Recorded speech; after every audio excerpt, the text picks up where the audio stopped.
this guy's garage. Like and subscribe.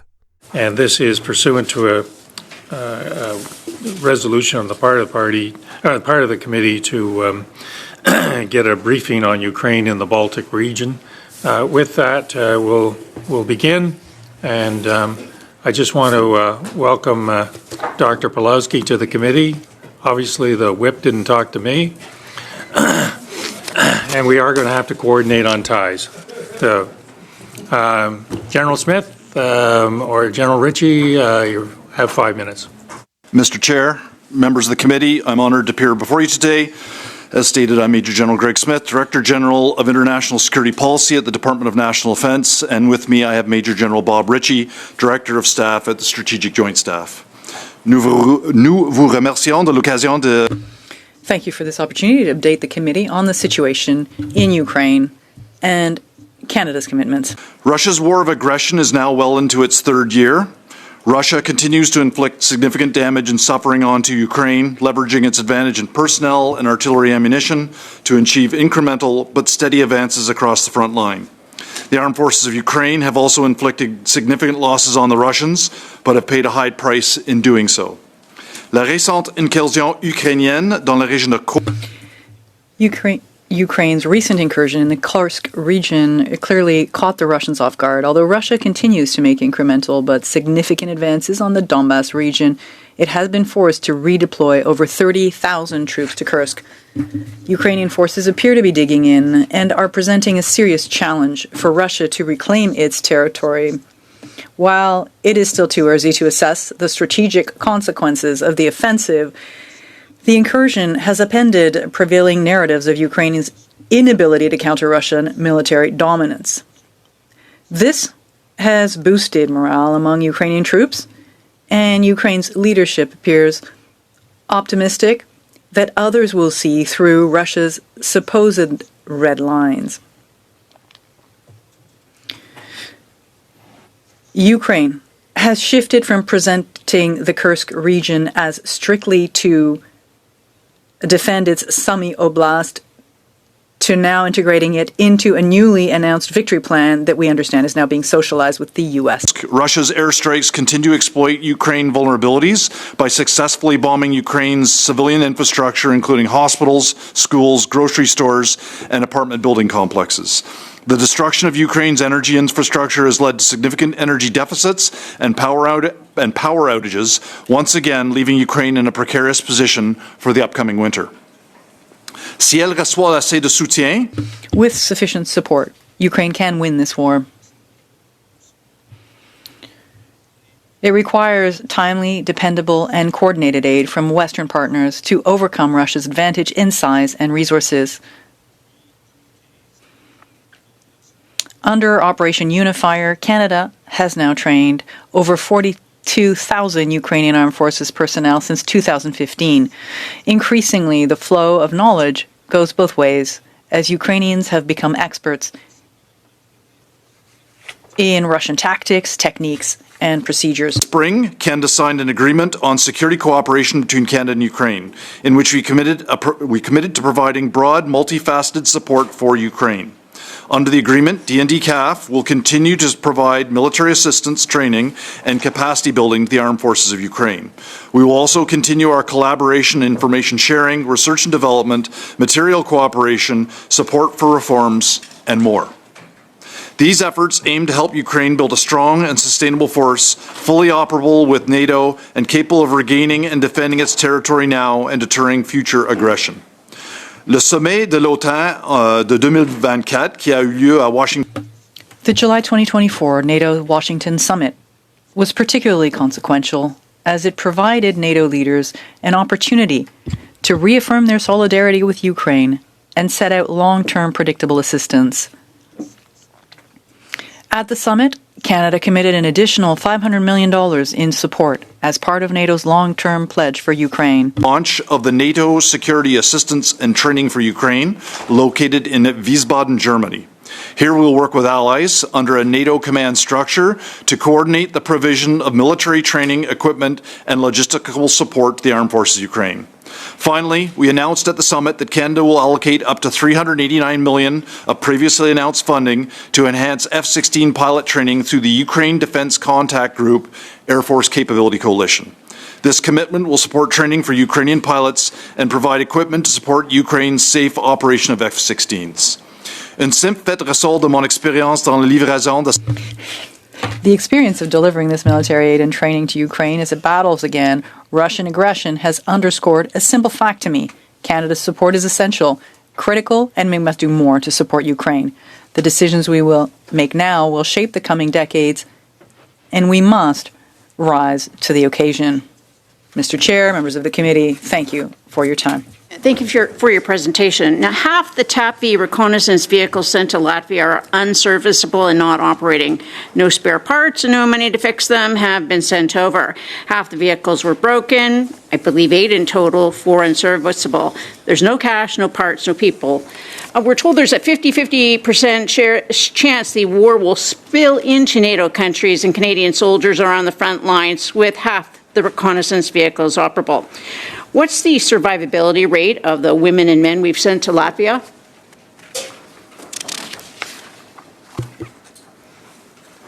Thank you for the question, Mr. Chair. So obviously this represents a key capability, and we're working to furnish spare parts as well as working with our allies to make sure that there is sustainment for these critical capability vehicles that are forward, empowering the mobility of our Ukrainian partners. In terms of the protection of the vehicle in question, it certainly does not have the survivability protection that a more robust armored fighting vehicle would have. But those were the vehicles that were made available, mindful that other donations have been made as well. Having his budget for infrastructure cut in half for this year, the commander for base Petawawa is having to close down several hundred sleeping quarters, leaving new recruits with nowhere to live. Black mold, vermin, together with faulty plumbing, electrical service, have made them uninhabitable. There's another 7,500 troops that are going to cycle through Petawawa for training for Latvia for the next deployment. So where are they going to sleep while training in Petawawa? Chair, I can't speak to the specifics about the 7,000, but with the new defense policy, Our North Strong and Free, there's considerable amount of money being put into infrastructure. Obviously, there's a lot of work to be done, but it's recognized and we have a plan to start moving forward. Well, there's, in fact, the amount of money last year allocated for infrastructure in that particular base was $21 million. The year prior was 41 with the top of 51.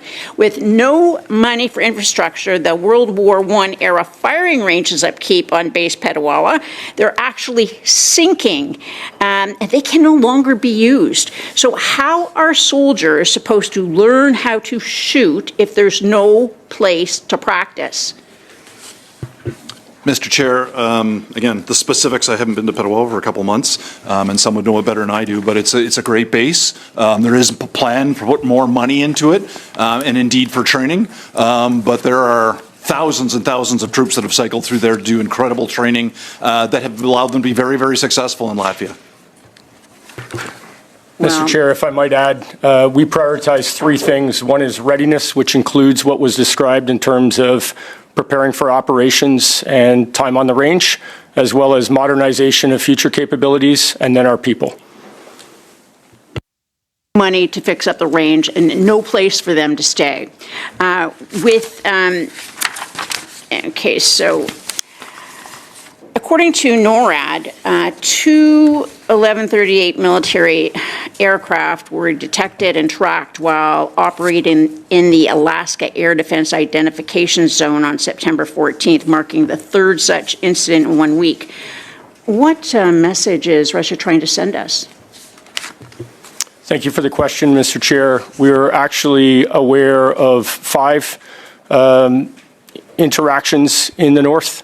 In partnership with NORAD, the appropriate responses were taken, and I can assure you that at no time did those aircraft pose a threat to Canada. Okay, so given our government's record of defense procurements plagued with delays and overruns, how confident are you in Canada's defense procurement record when it pertains to getting Ukrainian forces the equipment and the weapons they need to fight back against the Russians? Mr. Chair, I think we have a very good story to tell of getting weapons in the hands of the Ukraine. My analogy has always been when the war started in February of 2022, everybody reached into the weapons locker behind them and handed that weapon to Ukraine. Depending on the size of the country and their armed forces, they ran out of weapons quickly. We now have $4.5 billion worth of weapons and military material committed to Ukraine, and the team that works under me is moving that as quickly as possible to get into the hands of the Ukrainians.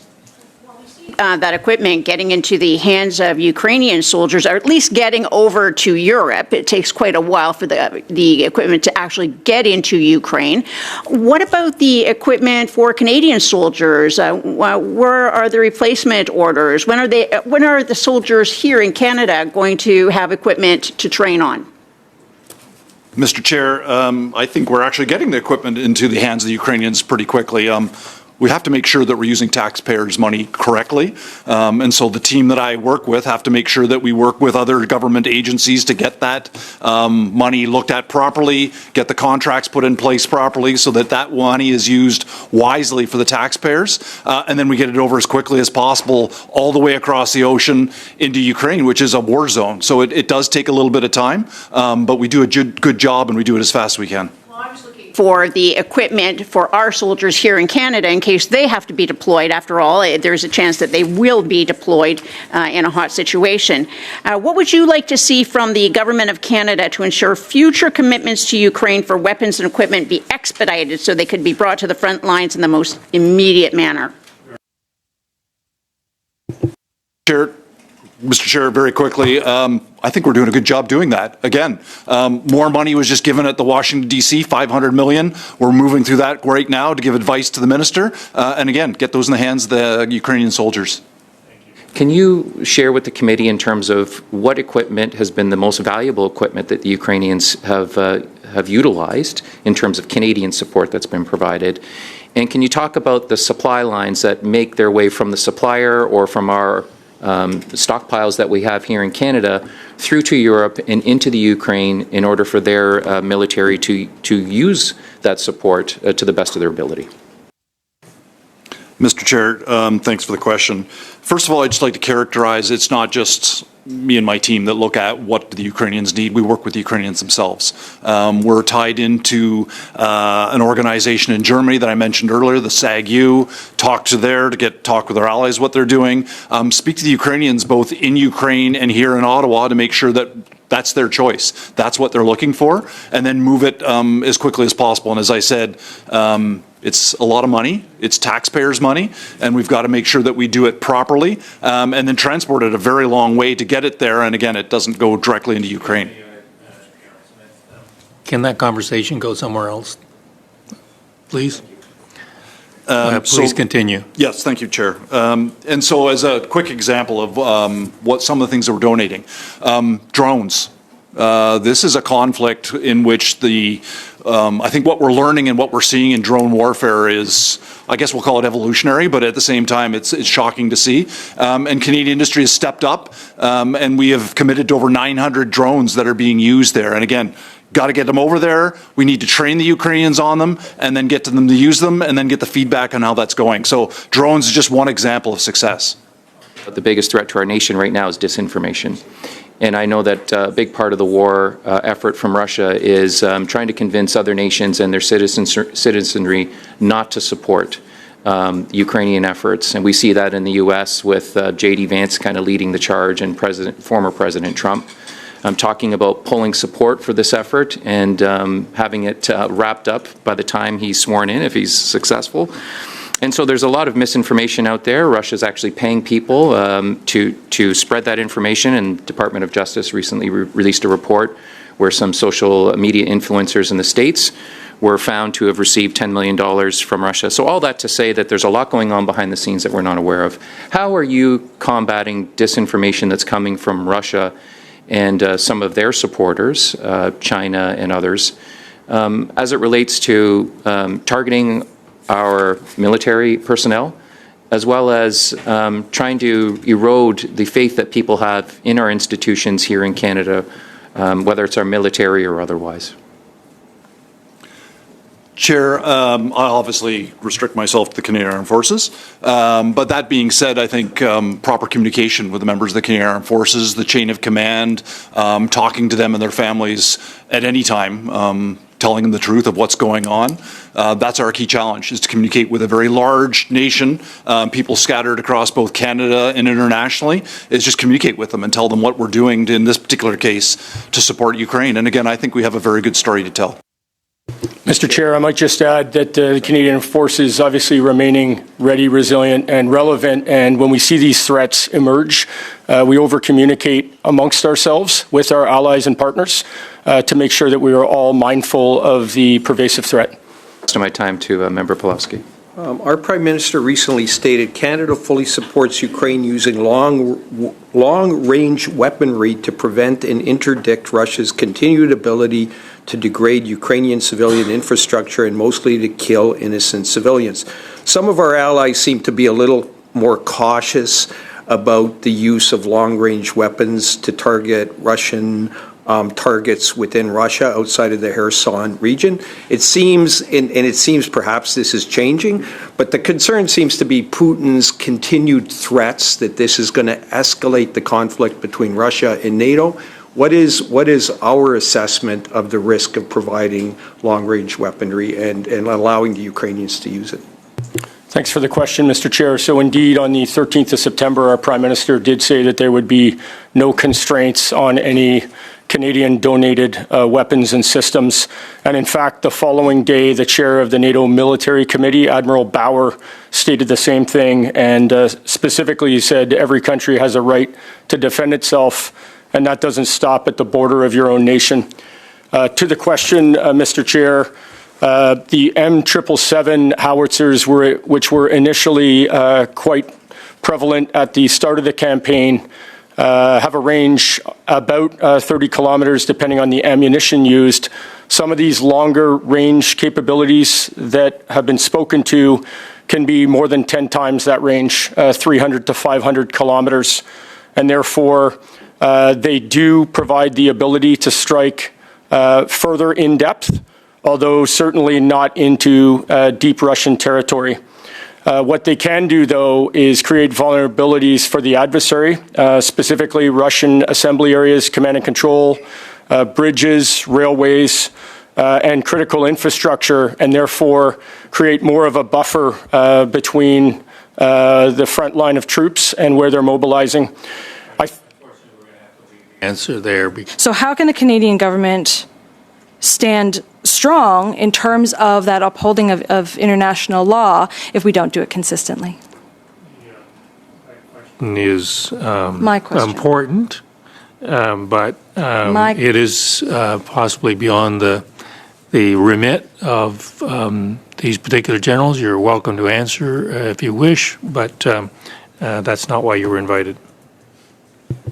Let me just take a quick jab at it, because obviously international law, humanitarian law, law of armed conflict remains extremely important to us. And I just identify, particularly as we train Ukrainians, particularly in the UK right now and elsewhere, that is one of the core things we teach. And I would say particularly for the Ukrainians, they understand the core risk that associates if there was something to occur that's not lawful on the battlefield, and they're sensitive to it too. So we teach them international law of conflict, law of armed conflict, talk about the risks of it, and it's very important to the Ukrainians as well.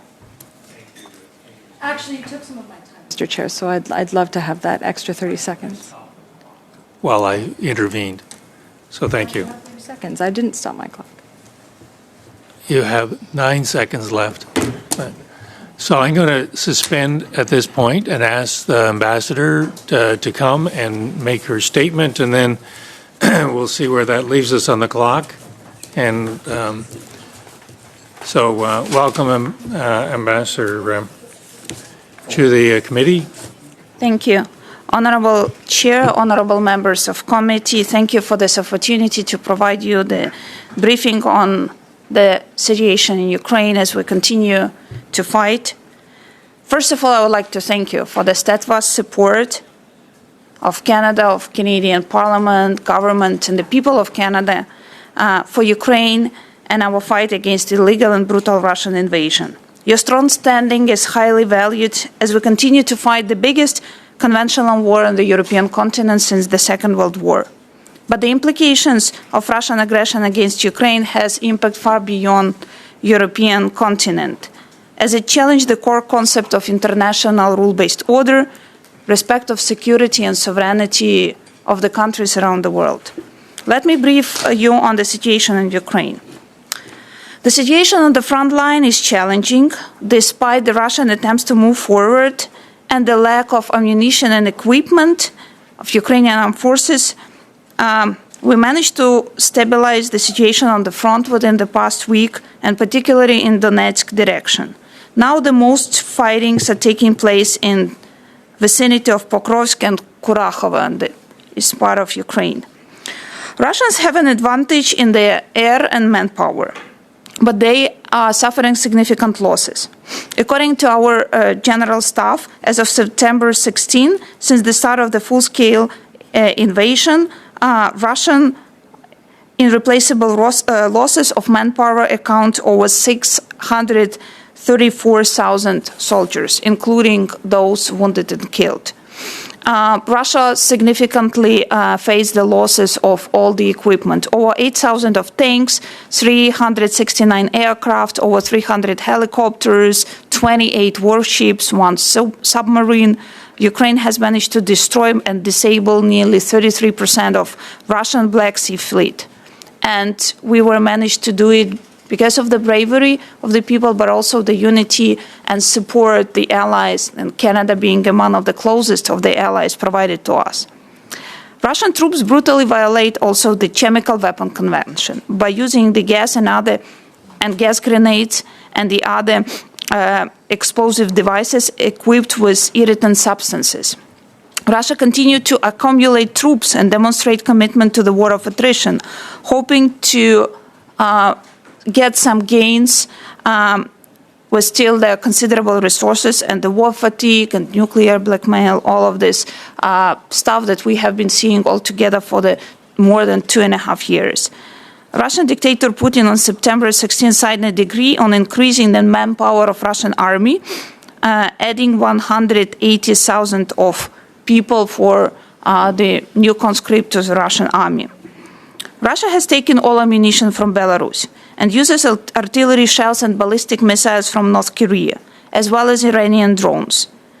And North Korea has already supplied the aggressor with at least 10,000 shipping containers, which could hold as many as 4.8 million artillery shells and up to 50 ballistic missiles that Kremlin has been using against Ukraine. So we see this act of evil is becoming closer, stronger, and a big challenge for our democracies. While not having strategic success on the battlefield, Russia seeks to destroy everything what it can capture and continue to terrorize Ukraine.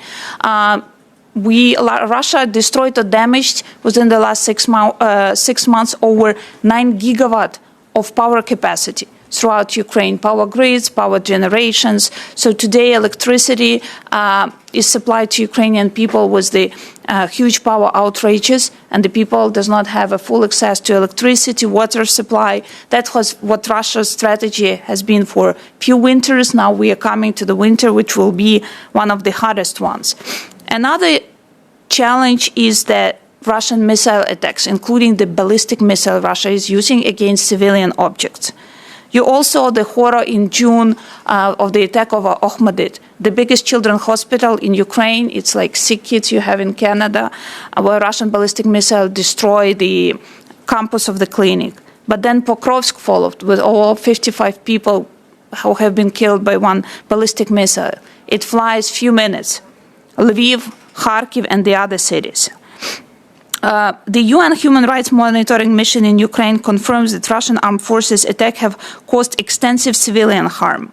And since only 26th of August, there is the report of killed 64 civilians, 399 injured.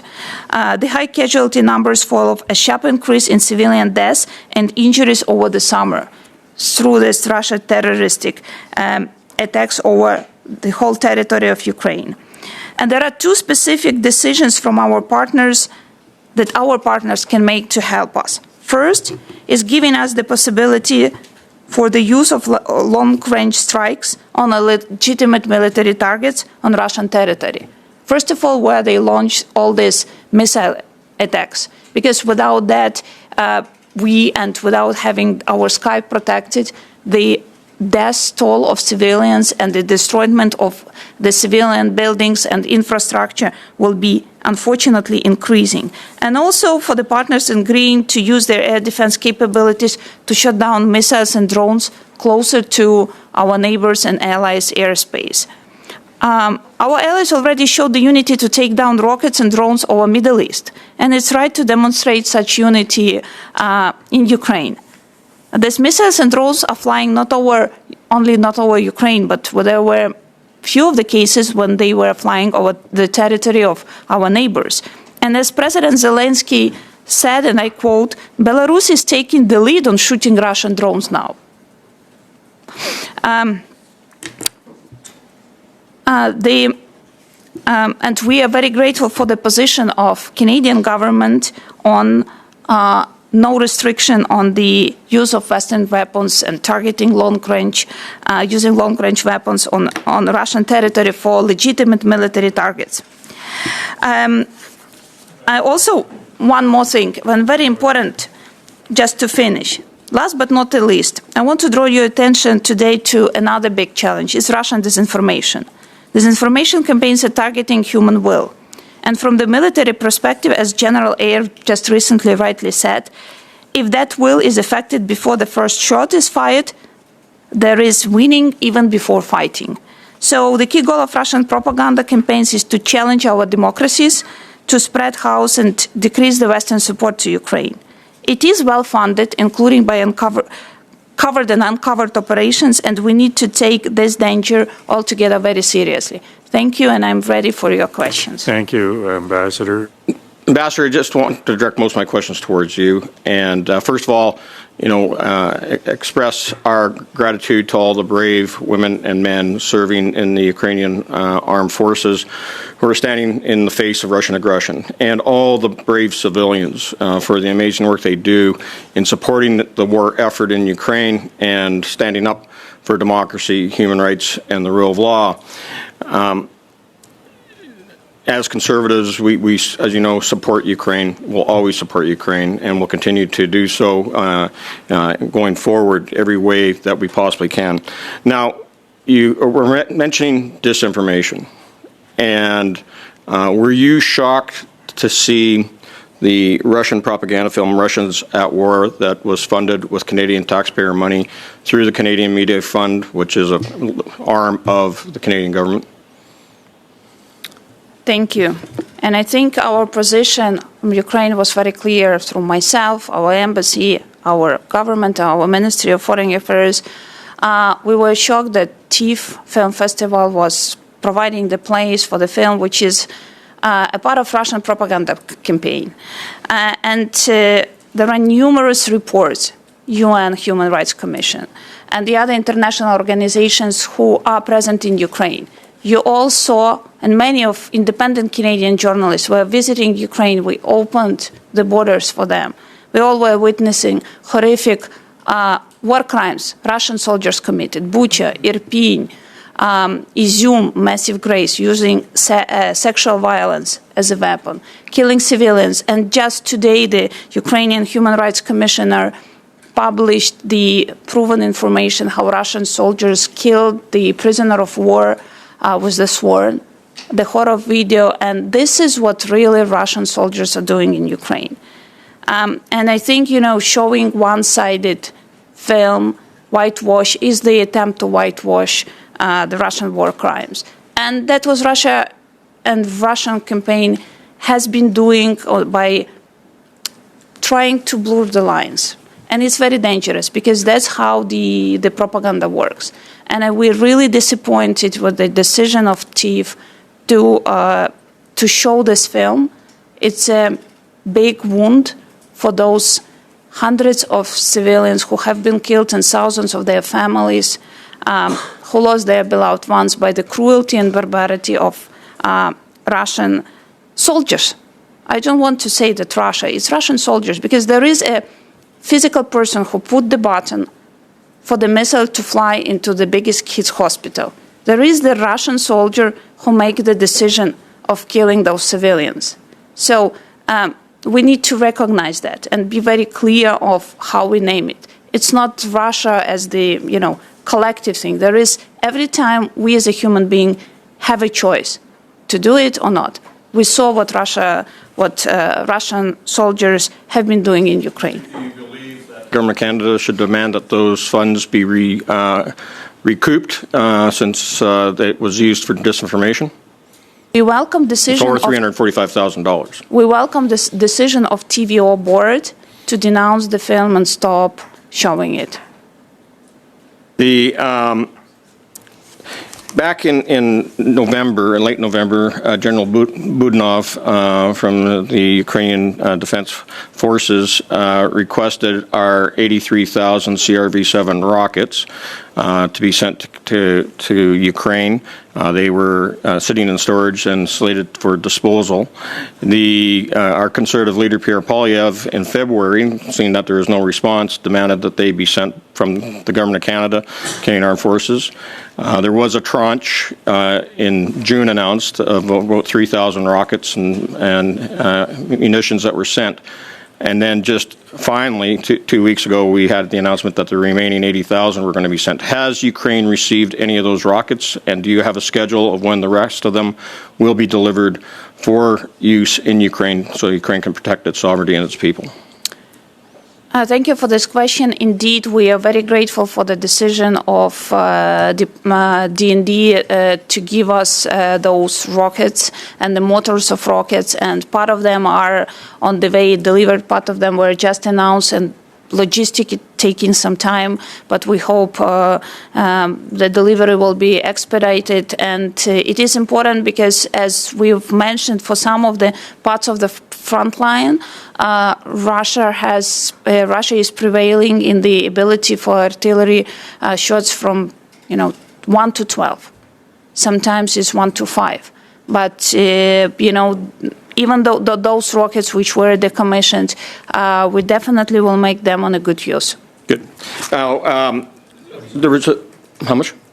20 seconds. So, okay, I just want to follow up on a question that Ms. Matheson had asked. You're familiar with Armortech's survivability in London, Ontario. They refurbish LAVs. There was an article in CBC that they indicated that they were going to be allowed to update and upgrade and then re-armor 50 LAVs, but there's been no contract with the Canadian Commercial Corporation. There's been no communication coming from the Government of Canada. Everything has gone mute. Have you heard anything at all on whether or not these LAVs will be able, I think they call them the Bob K, will they be available to Ukraine to help protect the soldiers in the battle against Russia? Thanks a lot. We value a strong Canada support in the coalition of capabilities, and the armor capability is also over there. Like, we closely work with Canadian government and Canadian producers, and we really value that this decision is a part of also the refurbishment of the old and decommissioned vehicles. And of course, there is an urgent need for the armored vehicles, those who are newly produced and those that could be refurbished. And this is one of the ways we found that it could be expedited. We value the decision of DND to support this project, and we are looking forward for CCC. How likely does the Department of National Defense assess the risk of the conflict in Ukraine spilling over into the Baltic regions or escalating into a broader regional war? Thanks for that question, Mr. Chair. So what I respond with is that we have seen a professionalized NATO since 2022, both in terms of regional plans, functional plans, contingencies, a new readiness model called the NATO Force Model. And on the eastern flank, we have seen the augmentation from 4 to 8 battle groups and now 8 brigades. So while I can't predict possibilities on the Russian front at this level of classification, I can tell you that NATO is galvanized around this opportunity and solidarity of the alliance, including support to Ukraine. Mr. Chair, if I can just add, because I know this committee's actually visited Latvia, I think you've seen what that has done to the alliance. We now have 14 nations participating with Canada in Latvia and have come together to provide defense to Latvia. I mean, that's all an example of how NATO has progressed since 2017 particularly. So I think that's a great sign of success and unity. We've talked about misinformation, so I'd be interested to learn how the department has assessed the cybersecurity risk posed to NATO allies in Canada by the conflict, and what steps are being taken to bolster cyber defense in these regions. Thanks for that question, Mr. Chair. So indeed, in 2022, the Minister of Defense of Ukraine made a request, and we immediately bolstered Ukrainian cyber defense capabilities. That relationship has been deliberate, incremental approach, and it's progressed significantly in the last 24 months. And to speak specifically, cybersecurity expertise is 24/7, cyber threat intelligence, software tools, hardware, cloud services, and engineering solutions. And this is actually two-way, reciprocal, as we furnish support but also learn from the threats that are being presented, and we're doing so with like-minded allies as well. Thank you. Can you tell us what are the key indicators that the department would monitor to suggest any increase in military threats to the Baltic NATO members? Chair, I can give this a try. We have intelligence. We have all those forces there that are monitoring constantly, strategic intelligence, and indeed NATO, now at 32, is doing a lot of work to continue to monitor the Baltic. And if I can say, we're cooperating widely across the 3 Baltic countries and with Poland particularly. I think, as my colleague has said, NATO has come together with plans. I worked in NATO a few years ago. That has all continued to mature to provide the deterrence, not so much the defense, but the deterrence, so that Russia would never want to take on NATO. We've shown a degree of deterrence and defense that would prevent them from trying to go after an alliance of 32. As for the 155 millimeter artillery ammunition, where do things stand? Has the demand changed? Are there any new needs? What is the Allied capacity to provide these munitions? And if you have any more specific information regarding Canada, 3,000 to 5,000 units a month, is that, to you, something that should be increased? Thank you. Indeed, 155 artillery is one of the top of the, kind of requests which our Ministry of Defense is getting directly from the front line.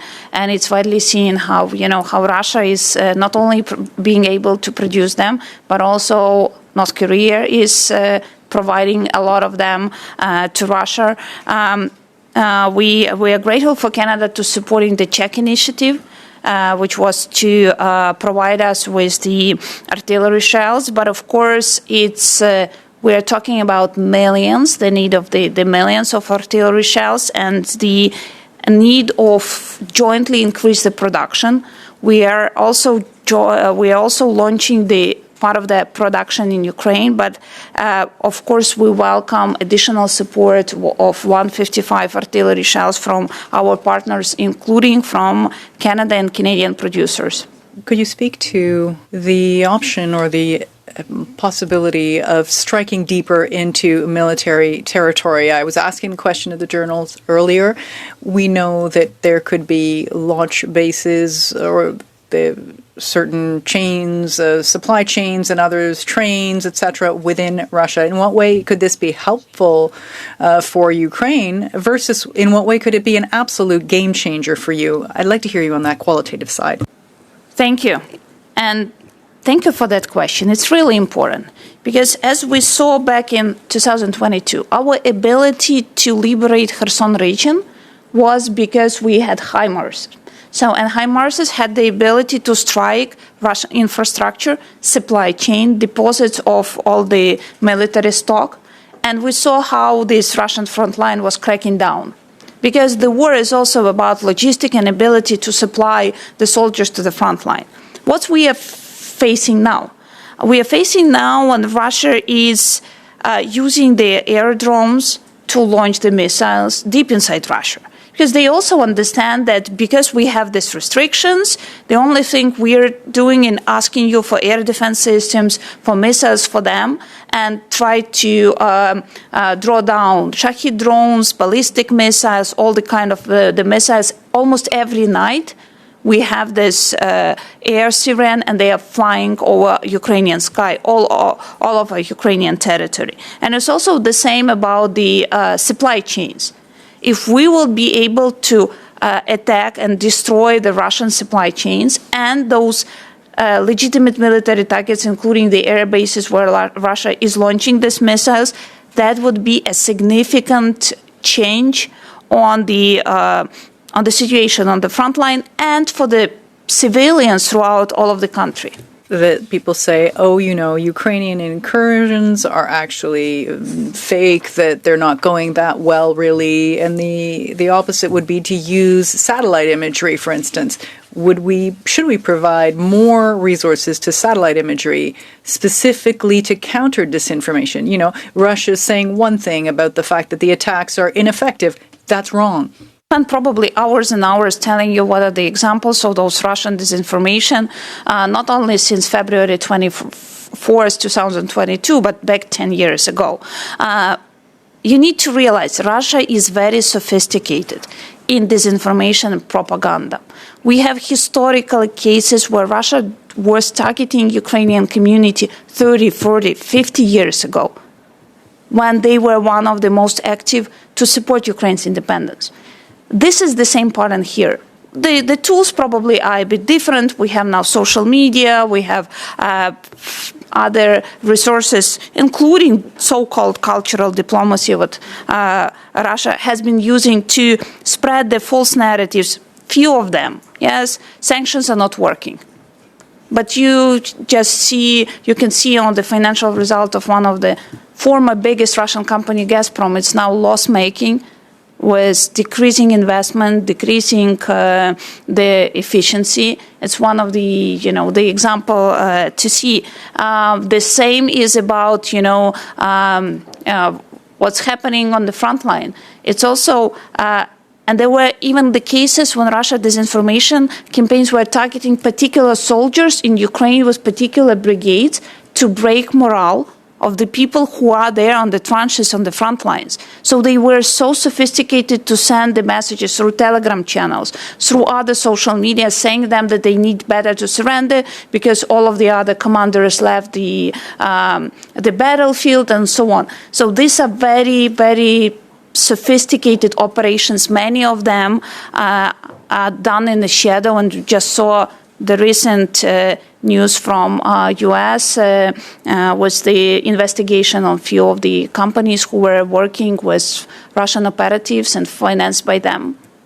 One of the conversations that Mr. Bazan had talked about in this committee itself was the supplying of the CRV-7 rockets.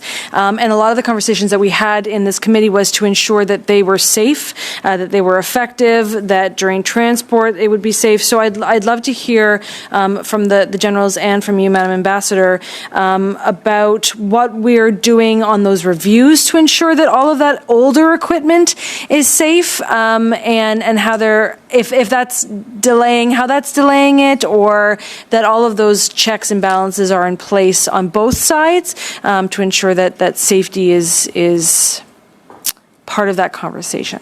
Chair, I can take at least from the Canadian side. And indeed, the CRV-7s, as has been indicated, there's an initial tranche that has arrived in Ukraine with a further we're preparing for shipping. And as was identified, we've got to make sure it's safe. A small number of those rockets actually have a warhead on it. The vast majority, though, are rockets, so have an explosive capability to project forward. And so going through the necessary process to make sure that they can be transported, either by aircraft or by ship, is enormously important. Obviously, we want to hand over to our Ukrainian partners something that's going to damage their soldiers. So we've gone through that and therefore ensured that those weapon systems are safe when we're transferring them. And in terms of that reliability on the Ukrainian side? Look, there is a bit of different perception of safety when you're fighting the war. So on the one side, we really do value, the procedures that were maintained to ensure that all the security for their transportation and the usage were tested, and now the first shipment is in Ukraine.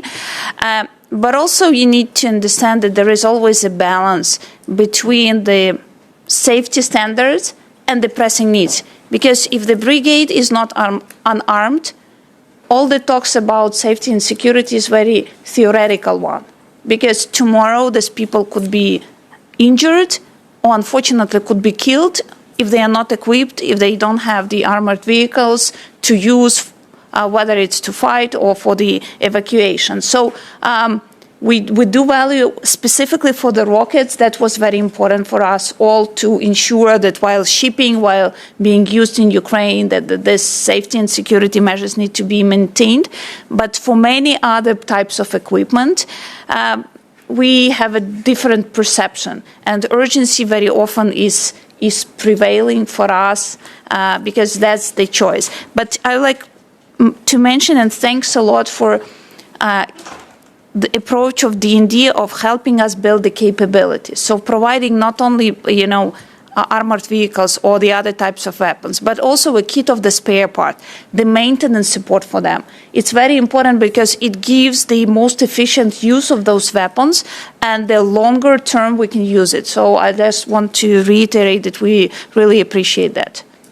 There were disappointments, of course, in terms of when it was found that Canadian-made electronic components were being found in Russian missiles and drones. I think that we discussed that here at the committee a little bit, but I would love to hear from you, Madam Ambassador, about Canada doing its due diligence in terms of monitoring that end use on arms exports, how that's impacting Ukraine right now in terms of our obligations on the arms exports.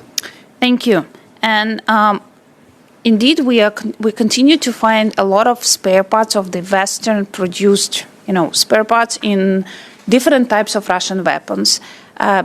Recently, with the information I can share, there were no Canadian spare parts. So we thank you for monitoring and taking, and we know that D&D take it very seriously to prevent from Canadian technology to be used in the Russian war machine. There are the other allies which we are working closely for them to also step in with the more precise actions, because many of those Western spare parts we can find in the missiles, in the drones, and so on. As we are working with the D&D and Global Affairs, there is the internationally set mechanism for all the export licenses. We fully comply on our side with that.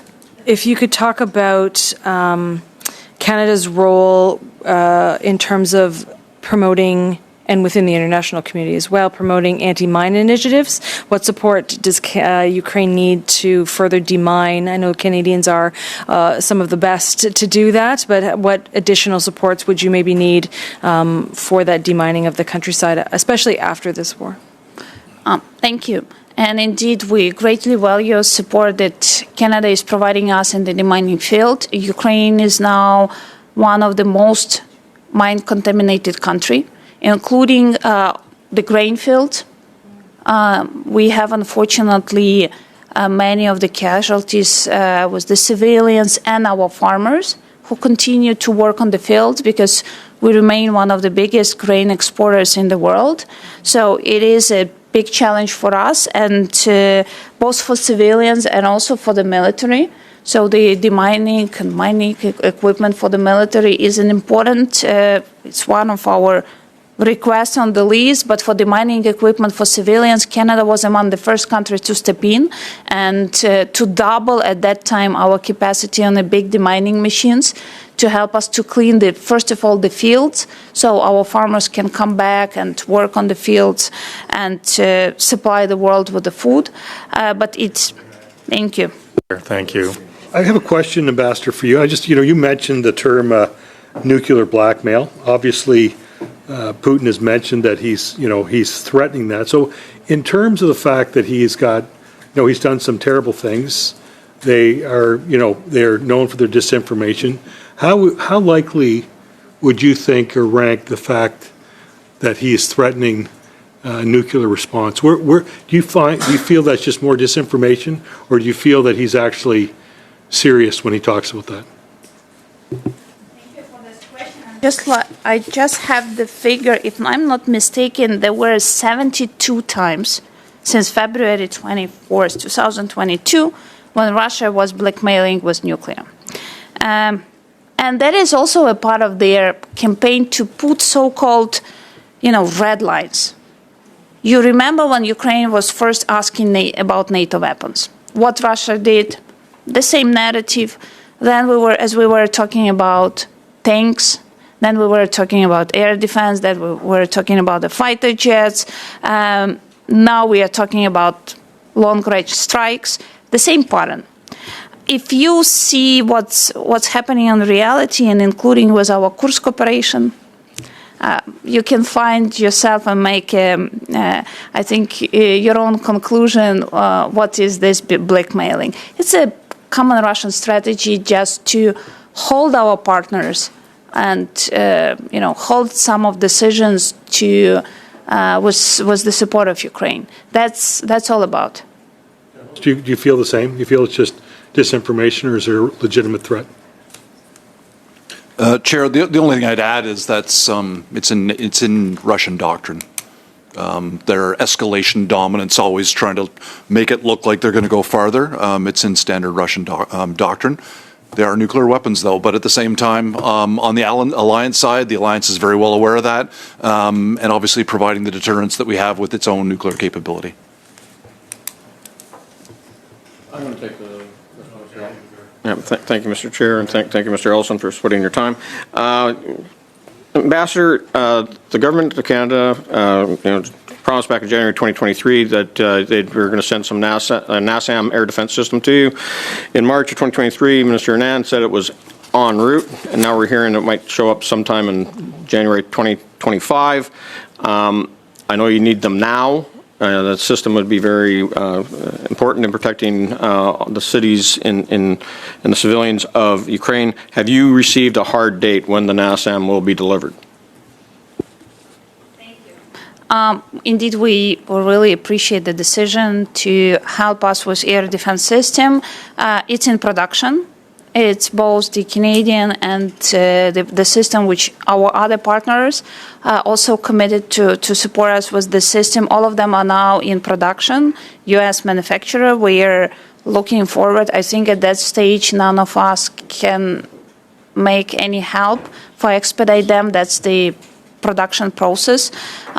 We have some estimation of dates, which is more linked to the producer, but also what would be very helpful is the additional supply for the missiles for this air defense system, because we have few of them now in Ukraine. We, of course, are looking forward to get more, but without the missiles, we can't use them. So if there is any possibility to also to provide us the missiles for the system, that will be also very helpful. Meanwhile, the system will arrive.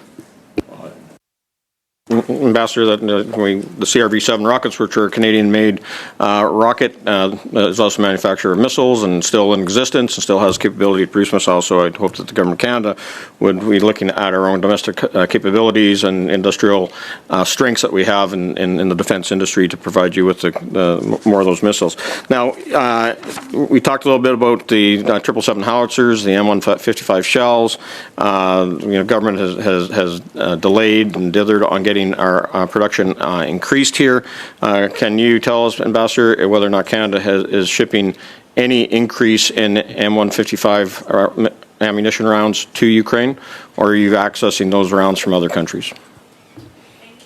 As I've said, Department of National Defense joined the Czech coalition to supply Ukraine with 155 artillery shells. That's the international coalition, and many other countries joined with financial contribution to allow our Czech colleagues to procure and supply to Ukraine those 155 artillery shells. We greatly value that. But we see also in general there is the lack of production capability around the world. We see it also as we are starting our own production, and there are a lot of, the supply chain issues for this production.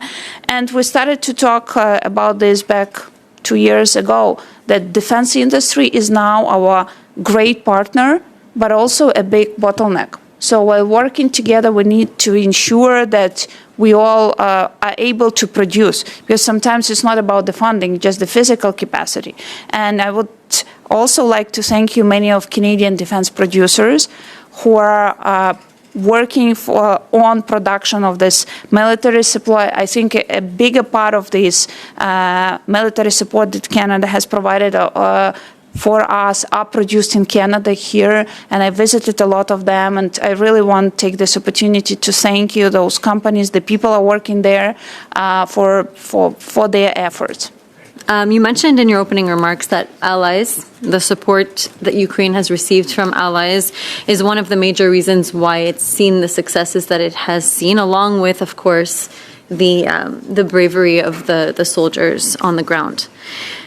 Canada has committed over $4.5 billion in military assistance and has trained over 40,000 Ukrainian troops. And I'm wondering if you can speak to which investments have been the most helpful and what more we can do at this stage. Thank you. Indeed, I would like to thanks for the robust military support, and as I mentioned, for the approach that we are building together the capabilities. So if we're talking about the fighter jets capability, Canada is helping us to train Ukrainian pilots, because it's not only that the other partners are providing us F-16 fighter jets, but also we need to have well-trained pilots who can effectively operate them. When it comes to the armored vehicles coalition, it's not only the armored vehicles, but there's this whole supply chain. And there are many, many other examples. One of the things I want to mention and want to thank you in the presence of generals here is the training program Unifier. It started back in 2015, and when the war started, we have over 30,000 of Ukrainian men and women trained by Canadian trainers through the Unifier program. Now the figures are much bigger. We are coming close to the 40,000. But now I think, and probably generals can also say about this, it's not only one-sided training. It's really the exchange of experience, and it's really a win-win for both our armed forces and for the members of Canadian armed forces. I always have a privilege to meet the teams who are coming on a rotation for the 6 months from Unifier, and I'm always really touched on how they feel proud being a part of the Unifier program, and how this exchange and how the people stay connected. So we are also building these relations among, the people who are physically protecting us, our soldiers. You also spoke in your opening remarks about how long-range weaponry would be helpful at this stage, Ukraine's ability to use that into Russia. And I know that Major Generals Smith and Ritchie also spoke to this a little bit earlier, but you were cut off a little short. So I know that you may want to finish the thought that you had started earlier. But I'll start with Ambassador Kovalev to explain why this would be beneficial at this stage. Thank you. As I've said, you can't protect, for example, as we saw a few months ago near Kharkiv or Vovchansk, when Russia was trying to advance from the northeast 30 kilometers to Russian border. if we are not able to strike on the Russian territory, it's very hard to protect, especially those big cities who are closer to Russian border, because it's also the legitimate target is the Russian military depots, all the logistics that they are using, and the places where Russia launched their missiles, including ballistic missiles. So there are two ways: either significantly increase air defense and help us to draw down missiles and drones, including at least on the western border, and we see the examples when Russian drones were falling down on the territory of NATO members. And we saw the unity, how this can be successfully intercepted in the Middle East. So it's both of the decisions from our allies is crucially needed for us. Thanks for the question, Mr. Chair. So indeed, it stretches the battlefield and the complexion of the conflict, and it exposes more vulnerable second and third echelon forces of the Russian military apparatus that are operating in depth. Certainly a capability that we recognize its inherent benefits, and that's why we're excited under Canada's new ONSAF policy to also get to explore this capability for the Canadian Armed Forces. I'd like to know to what extent Ukrainian civilians are mobilized right now to get to the front. Are we at a full-scale war, or would there be some room to mobilize civilians? Let's say there would be more support by replacing them logistically with, let's say, international forces from the medical standpoint also. And if we could mobilize more of these, when it comes to the Operation Alid, would we be able to form or train more recruits given we were to have an increased number of recruits? Thank you. Mobilization in Ukraine is coming. It's in place. We digitalized a lot of the services, so now all the men aged for conscription are registered for their data, and we know them. But from the one side, on the military side, we don't need all the men of that age to be directly sent to the front line. The other, because there is a part of critical infrastructure, there is part of the defense production, there is part of the economy, because country need to continue to live, the business need to continue to work. But there is one more reality, that we don't have enough equipment, so there is no need to send the people who are untrained and unequipped to the front line. So our strategy is not what Russia is doing, sending the people just 2-3 weeks ago conscripted as this kind of unfortunately it's called like a meat to be killed on the front line. So that's why we so much value all the training programs we have. So the people are going obligatory training, but then they come to the need of equipment. And that's why if we are talking about the armored vehicles or the other type of equipment which we need to equip brigades, that's where timing is essential. Because imagine that we have today the plan to equip, several big brigades, but there is no equipment. Mr. Chair, if I might just add, I had the privilege to be deployed to Wiesbaden in January and February of 2022 on the eve of the invasion and then for the next 6 months. And it was utterly inspiring to watch the population that was spoken to, of all ages, rallying together to present unified front. Farmers towing abandoned Russian vehicles, families throwing Molotov cocktails at invading Russians. It was inspiring for the alliance to watch this solidarity. And if I may just speak to the ambassador's comment, is one of the most successful programs has been the Train the Trainer. You spoke about LID and the ability to train recruits. Well, working together, we have trained 173 trainers who are now training their own recruits. And to the ambassador's earlier point, we're learning as much as we are teaching. It is a very reciprocal relationship as we're learning from war-hardened soldiers of Ukraine. About the 20,000 children that had been abducted by Russia.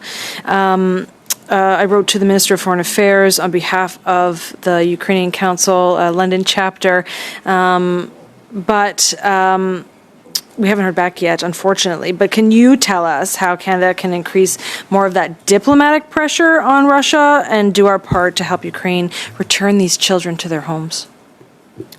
Thank you. Indeed, part of the weapons of war, unfortunately, are the children. They are the most vulnerable. We have documented over 19,000 of cases, Ukrainian children who have been forcefully deported to Russia. Some of them have been already illegally abducted by Russian families. Some of them, unfortunately, 16-year-old boys, we have the evidence that they have been sent to the military camps for training. And there is a big risk that Russia will try to send them on the front lines. We are working together with the other partners, and I would like to stress the big role Qatar is playing to help us to return the children. We have now, unfortunately, only little bit more than 600 of Ukrainian children who will manage together to bring back. But in order to put also the diplomatic pressure and the awareness, together with Canada, Ukraine co-lead the international coalition to return Ukrainian children back. We are now having 40 countries from around the world who joins the coalition, and this number will be growing. At the end of October, we will have here in Canada, and we're thankful for Global Affairs and Minister Joly, the conference. Part of that agenda will be on our international efforts to bring the children, Ukrainian children back, to coordinate our diplomatic efforts. Canada is also supporting us to help those children who we managed to bring back to Ukraine to rehabilitate, because these children suffered a lot, including the mental health, including the need of them to resettle. So we greatly value this. And this is one of the most horrific crimes, because this is the crime for those who are the most vulnerable. And this is a part of the Russian breach of the international law, because the crimes against children are most of the highest punished, and that's why the global arrest warrant for Putin is based on the crimes against Ukrainian children. I spent some time with the Ontario Regiment in the 80s, and more recently as the last 6 years as honorary colonel with the 2 Intelligence Company in Toronto. And during those training nights, we would often talk about drones and the importance of drones to the safety of our troops and the execution of our strategy. I'm wondering about the activities of the CAF in implanting urgently any of these drones, as small surveillance or attack drones that can be operated in conjunction with our ground forces. Thanks for the question, Mr. Chair. So drones have been a game changer, like a couple of other capabilities on the battlefield, and one that we're monitoring carefully, learning from Ukrainian partners in the fight with Russia, and also working as we look to procure these capabilities going forward through our recent ONSAF policy, because there is so much opportunity as the drone capability presents, and we think it will be evolutionary in the coming years. So we have plans to have those with our troops in Latvia? Yeah, so what I can speak to, Mr. Chair, is that we're upskilling the brigade to 3,000 persistent troops deployed, with additional capabilities available to deploy from Canada in the form of an additional battalion. The battle group will be under the brigade. It will be Canadian-led, 14 countries. Amongst the coalition of the 14 countries, I do believe that we have drone capability. This is something that the Canadian Armed Forces is interested in, and looking to expand our capability in this going forward. I understand that the brigade, there will be a significant number of reservists staffing that brigade. And that leads me to wonder about training in advance of deployment. Are we going to have soldiers that arrive trained and ready to execute our mission in Latvia? Yeah, thanks very much for that question, Mr. Chair. So obviously, the professional preparation of soldiers for conflict and service in NATO is top of mind. And what we're trying to do is strike the balance between high caliber with minimizing time away from home in terms of quality of life before they deploy, because we have had challenges in past years where soldiers may deploy for multiple months before they then go away for 6 to 9 months deployments. So what we're finding now is the opportunity to conduct the validation training forward in Adazi, and the next brigade validation will become during the period 4 to 14 November, where we'll be able to deliver that high caliber training forward in Latvia.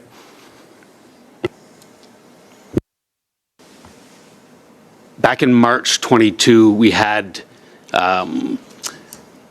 been pushing the Liberal government to provide our surplus LAV-2s to send them to Ukraine. We had some that were serviceable, but we had, I think the number is 62 that were in repairable condition but deemed surplus, but they would take 220 days to fix. That was in June 2022. And I'm wondering if those were ever repaired and sent to Ukraine.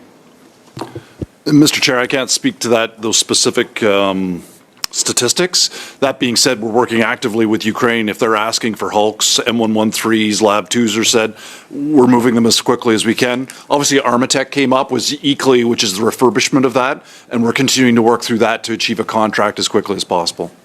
Mr. Pawlowski, final 5 minutes. Dobry den, Ambassador. You talked about the importance of assistance in air defense. When there was a conflict in Syria that the United States was involved in, Western forces were willing to enforce a no-fly zone over Syria. I think after the initial attack in 2022, Ukraine was asking for support in enforcing a no-fly zone over Ukraine. Is Ukraine still formally asking for that support? Ukraine is asking for many of the different instruments to protect the sky, including the air defense system itself, the missiles for them, including our partners to help us to draw down the missiles and drones, including in the western border, including the preventing of those strikes. So there are different. We have also a very big and serious pending issue is the Russian occupation of the biggest civilian nuclear plant, 6 gigawatt Zaporizhia nuclear plant, where is since the spring of 2022 under Russian occupation was huge risk possessing not only to Ukraine but all of the surrounding countries. And the missiles, drones are flying very close in the vicinity of the reactors itself, which is a huge risk for millions of people. Now, this is a question both to the generals and to the ambassador. I think in 2022, when the issue of a no-fly zone came up, the response from the West is this would be very problematic. It would possibly result in global warfare in case Western NATO forces were to shoot down Russian planes flying over Ukraine. But right now, given the advances in the Ukrainian army with surface-to-air missiles, with Patriot missile systems, are there any Russian planes flying over Ukrainian airspace? And if there are no longer Russian either airplanes or helicopters flying over presently occupied Ukrainian airspace, has the situation not changed materially? So perhaps there would be more of an argument for NATO enforcing a no-fly zone, which would be shooting down drones and missiles, so Russians wouldn't be getting killed in their planes over Ukraine. So is it a concept that we ought to be reconsidering? Is NATO taking an active role in supporting a no-fly zone over Ukraine? Chair, I'll start, but you have the disadvantage of having a bunch of Army guys up here, and we'll do our best. So that's a military operation, and Ukraine is a big country. It's over 600,000 square kilometers. And so to protect that, you would need to position forces right inside Ukraine. And it's not just having a fighter. Well, now you have an air base, and you have to protect the air base. You have to supply the air base. And it's not just simply setting up a fighter, but how do you defeat enemy air defenses? This is a full-up operation. NATO would become engaged in that conflict. We are supporting Ukraine the best we can, and I'd like to go back to the amount of air defenses that, including Canada, are trying to supply Ukraine to have them do the job. And then more recently, the $389 million announced for fighter lead-in training and further training to enable the Ukrainians to win the war themselves. Ambassador, in my remaining time, I give the floor to you as an opportunity to say what you would like to say to the Canadian people and to the Canadian government.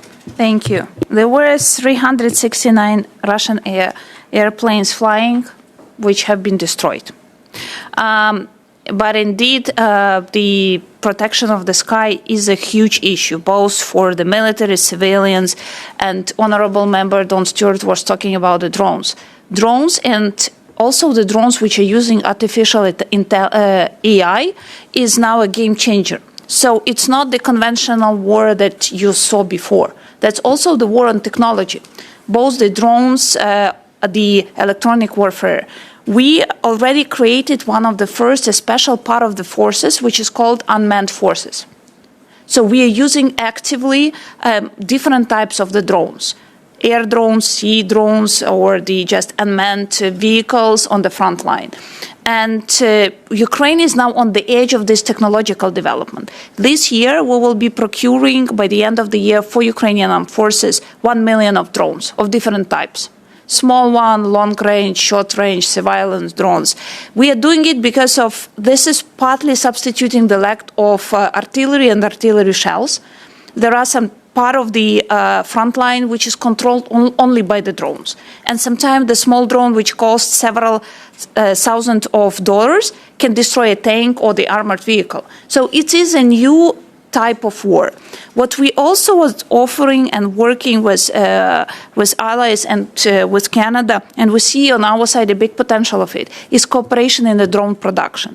Today, Ukraine is a testing ground, not only for the drones, but also their usage against the strong Russian electronic warfare. Because it's not only to have a good drone. You need this drone to be able to fly, and your enemy's electronic warfare, it needs to withstand your enemy's electronic warfare. So this is a big defense technology new era in the military where we believe we are on the front line, and we are ready to share our experience, but also we want to welcome this more cooperation on this production so we can be leading together on this stage. That does bring our time together. I just wanted to thank all members and our witnesses for cooperation in parliamentary circumstances, which occasionally are difficult. Particularly, I want to thank Generals Ritchie and Smith for their patience, staying much longer than they were scheduled to do so. And Ambassador Kovalev, always great to see you. We appreciate your ability to give us the view from Ukraine on this conflict. So, with that, colleagues, we will adjourn. We will carry on with the threat briefing next Thursday morning.